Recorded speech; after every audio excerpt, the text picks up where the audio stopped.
Hello, everyone. Welcome to the Live After show with me, Bethany, and Josiah. Hello, everyone. It's great to have you. If you jump in the comments and let us know who you are, where you're joining from, we'd love to hear any questions you have, any comments about the preach this evening or this morning. Any comments in general are welcome. Definitely. Yes, guys, get on the chat. We'll just get talking to you. We'll just start talking in where you're joining us from. If you want to talk about anything that you loved in the sermon that was given, that Danny brought, an amazing preach. So any topics that you want to talk about that, or anything that you've just sort of done throughout the week, just let us know and we'll get onto it. Yeah. I see Sonny's just joined. Let's see if he comments. Yeah, I know, that's it. Because now I've mentioned he might. So we all know you're here. Yes. So at the John moment, Bailey has joined. And Gail. Yeah, so how did you find... Obviously, we'll go into the sermon. So how did you find the preach, Bethany, coming from Danny about the promises of God and all that sort of thing? Because I know you did speak on at the end. You shared about, sort of changing sort of the aspect of your life as you more come to Christ. So how did you find that? So it's something that sort of was easy? Did it come to it sort of later? Was that a bit harder, or how did you come into that? I think it's different, when I got saved, I was surrounded, like, Jordan's being a Christian majority of his life, like his mum, and I think where he's been at City Life for so long, I was plugged in with such mature Christians that for me it was quite easy to transition. It was quite daunting, don't you? Like that, they talk about the Bible, and I'm like, I literally have no clue what you're talking about. Yeah, but 100%. like, it's one of those things that actually I learned the Bible's the promise. I learned everything really quickly because it was just in conversation. It wasn't. I still studied, but it was part of your everyday life, so it's a bit easier to transition into it. But it's always nice when you hear about the promises of God, that everything that's in the Bible is for you as well. And I think that it's such an uplifting message to be like, as a reminder that your life means as much to God as Esther's or anyone like that. It's it's crazy to think about when you think about it like that. Yeah, definitely. I think it's such a crazy thing, as you were saying, as though, for me, being in like a group, or especially coming to this church and getting around like the prayer meetings in the mornings that we do before the services, or around like even around like Daniel Williams, and even around him sometimes. And I remember he would be like, off the top, I give it to that guy. I tell you what, Daniel, he knows exactly off the top of his head how to pick off a verse, or he'll say something and he'll just spread it out. I'm just like, hats off to him, because he just remembers, and it is so good. And being around people like that, I remember when I first came, I was like, oh my goodness, these people got up your game. Yeah, exactly. But it's good being around people like that, because it challenges you and it makes you want to go to the next level, and that's what we want to be around, because you don't always want to be like, as they would say, the smartest person in the room, because you're not growing then. But definitely coming here and sort of being around people like that, it's like so much and changing so much and growing so much. It's awesome, and it's so good to be around. So how's it going on your end? There's not too much on YouTube. What about Facebook? Paul Cowdery has joined on Facebook. Hey, Paul. Hello, Paul. Sonny said that both services were beyond brilliant. Glad to hear, Sonny. Glad you enjoyed them. Joseph's joined. Gail said, I love the story about the tongues of fire and how they spoke in different tongues. Yeah, that is a great story. Yeah, it is. It's definitely, I just even imagine that. Like, that's just crazy. And, it's so cool. And it's, it goes back to, obviously, the story of, Babylon. Everyone, like, sort of spoke the same language, built this huge thing, this tower, obviously in defiance. I'm not going to go throughout the whole story now, because we're not here for that.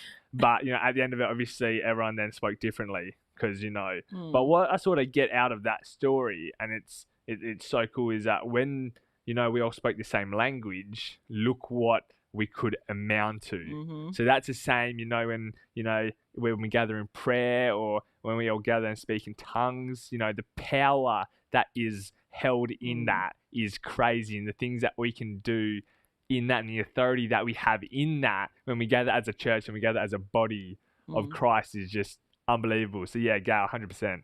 It's like amazing, that part when, there's like fire, like, oh, so good. Yeah. Sunny here just is saying hello to everyone, as Sunny does.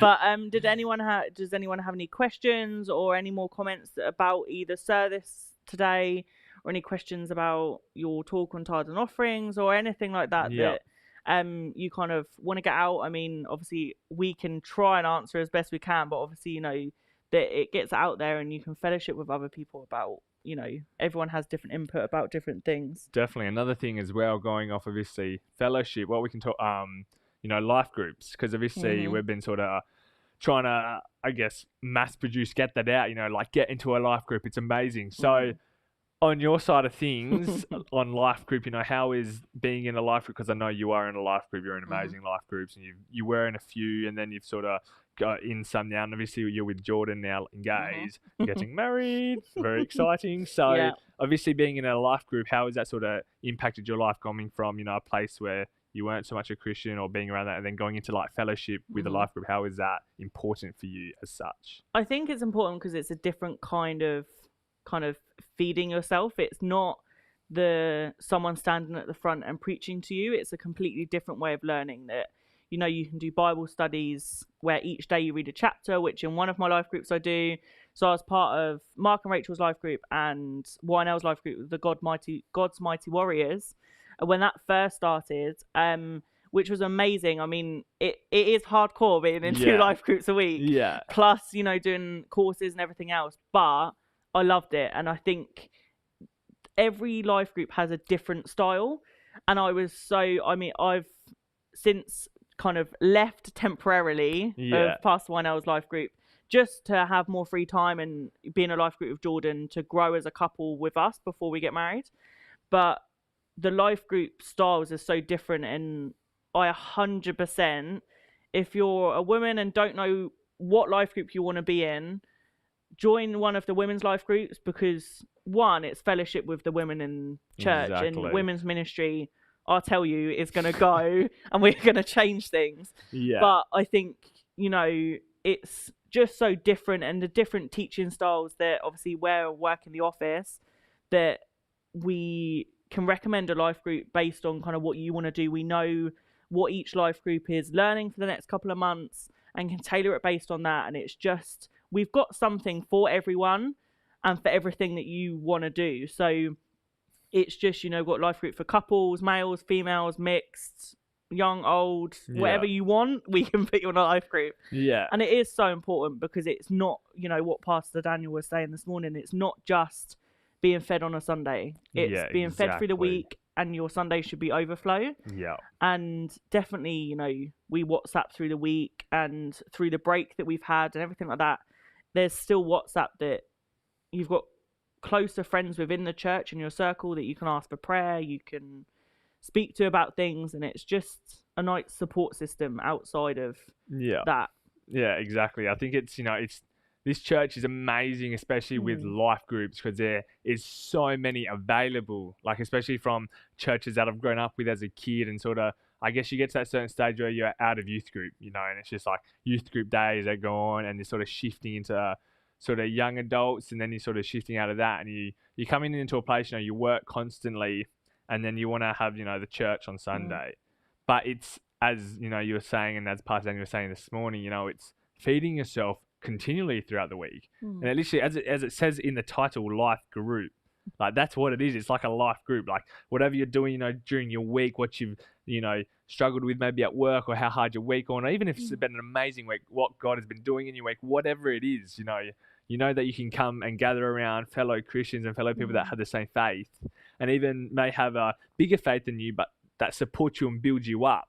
And to be able to just come into that, you know, presence of each other, and just be able to, you know, like talk, share, and just be able to just connect with one another on that level, and then connect with God and build the relationship through that. Yeah. And I think it's, you know, it's challenging and it's amazing. And yeah, this church is just incredible with finding a life group. So please, guys, they'll be on a screen now. We're just going to quickly put up, if you do want to get into a life group, please, there will be an email that's a church office that is on there now, and there's also the text. Please get in touch if you would like to be on one. It would be awesome to find you guys a life group, because that is really the next level. That is sort of where you sort of go, it's finding that life group that's perfect for you, and then from there just flourishing, going in that, which is awesome. Yeah, definitely. So how are the chats going? Yeah, John Bailey put on here, he said, what gets me is the weight of sin Jesus took on himself on the cross. He took the sins of the world, past, present, and the future sins of the world.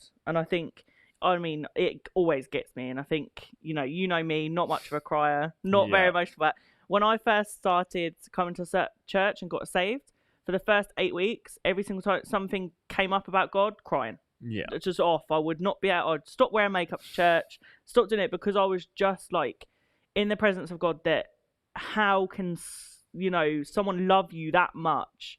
That your mum loves you, but God loves you 1,000 times that. Yeah, and I think that it's so crazy when you think about it. That all the stuff that it talks about, when we watch Passions of the Christ, and I watched it the day before I got baptized. Downstairs in the church, and I literally was like, whoa. Like, I've read it, but when you watch it and you're like, how could someone so selflessly give themselves up for humanity? Yeah. To go, you know what, I'll take it all. You don't need this. And it's just so crazy. Yeah. How, when you think about it like that. Yeah, it does. It definitely can, brings you to your knees, brings me to my knees personally, just to think about, we have a God, our God, that, willingly, came to earth, lived among us, served.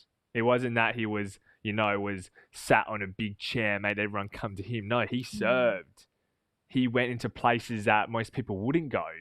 He was there. He put himself out into these places. He healed people, saved people, did miracles, all these crazy things. And then he died for us. And it wasn't in just like a simple way. No, it was to an extent where if you saw it, some of you probably wouldn't be able to look, because it was that brutal. And he did that all for us, for the love that he had for us, to then see us, in his kingdom one day, and to share that love with us. And, even talking about it now, I could talk about this for hours. I could get emotional. As Bethany knows, I'm a very emotional person. It comes to seeing an animal movie or something, and, a dog gets hurt in a movie. Oh, tears are out. I'm gone. So, talking about, what Jesus has done for us, and just the immense love that he has for us, it's a tearjerker, definitely. Well, Wynell asked in the chat, what have you guys enjoyed most about your life groups? And I've spoken about mine. So you were in the student life group before they went off for summer. What did you enjoy most about joining there? I reckon it's definitely good. So I loved it, student life group. Obviously, I am not a student.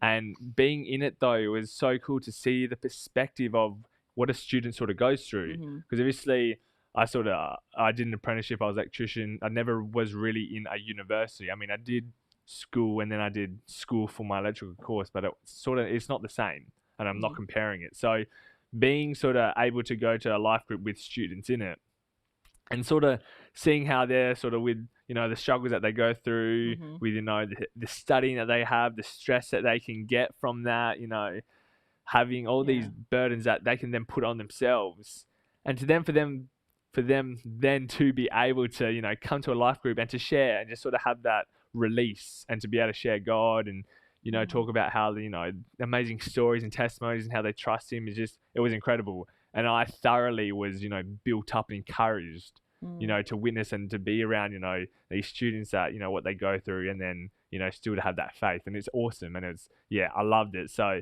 life groups are definitely an amazing thing to get into, and definitely for me, moving across the other side of the world, not having like any immediate family here or family as such, but coming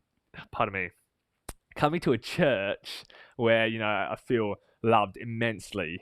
Basically I can call you guys all family, because it is, and it's finding a life group and just being able to feel so welcomed, and that's what it is. It's feeling welcomed, and this CLC and just the way everything is presented, and it's just such a loving and welcoming, place, and it's for anyone, and it's just amazing. Yeah. So yeah, that was awesome. Joe put, for me and Becca, we have been challenged by ours, which has pushed to go deeper in our relationship with God, pushes us outside our comfort zones, which is great. They're in Pastor Daniel and Laura's life group for couples, and I think you can say, oh, because it's the pastor's life group, it's going to be harder, it's going to be this, and I just think it is just the different styles of what it does. And I mean, I've been pushed out of my comfort zone doing ours, when we started with all of the online and I started doing it on Skype with calling in. I can tell you, and Pastor Wynell will back me up on this, I will tell you, public speaking, not happening. Not going to happen. Yeah. And then as soon as it was, okay, so we want you to do this, it was straight into life group chat saying, guys, I need you to pray for me and to do this. And it's so different that you have people standing with you that believe in you and want the best for you, and they push me to be like, no, you can do it. I'm like, it's you that are telling the pastors that I need to do stuff. Yeah, exactly. And then Gail put, I love my house group. She's in one on the Isle of Wight because of the Christian fellowship, and supporting your faith is being tested. It's so important. Yeah, so that's so good, Gail. And just to sort of, as we're coming to a close, I just want to reiterate with you guys, please, if you want to get into a life group, get in contact with the church. It's just, they're there.